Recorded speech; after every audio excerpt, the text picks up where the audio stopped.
Business consulting. If you were instrumental in growing a company in whatever capacity, you can choose to become a business consultant. Business consultants earn quite a bit of money because people are looking for their experience. You can give out advice. You can start up through crucial stages of its development. You can offer coaching services. There are so many ways you can offer your business consultant services. It all boils down to how much knowledge you have. Freelance versus publishers.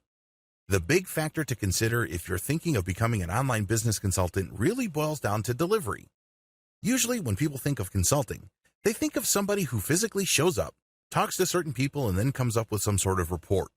The company is supposed to read through this report and change their business practices based on the recommendations. Online business consulting is slightly different.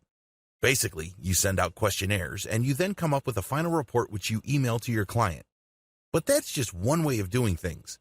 That is the one-to-one type of consulting. Basically, you deal with a specific business based on its merits, and then you send out the specific consultation report. There's another way you can make money as a business consultant. You can basically have people fill out the same questionnaire, but depending on their answers, you can send out canned or pre-written recommendations.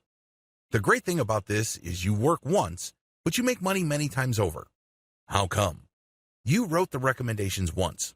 The only work that you're doing is to read the questionnaire and see which type of report to send to which client. The drawbacks of one-to-one consultation. It's very easy to think that the best way to become a business consultant is for people to get in touch with you via Skype and you just talk to them. The better approach would be to just come up with a canned or pre-recorded or pre-written product that governs many different common issues. You then send it out and then the customer can customize their implementation of your advice. You can then set up a one-to-one consultation for something more specific. This enables you to make more money and it also helps you qualify your customer base.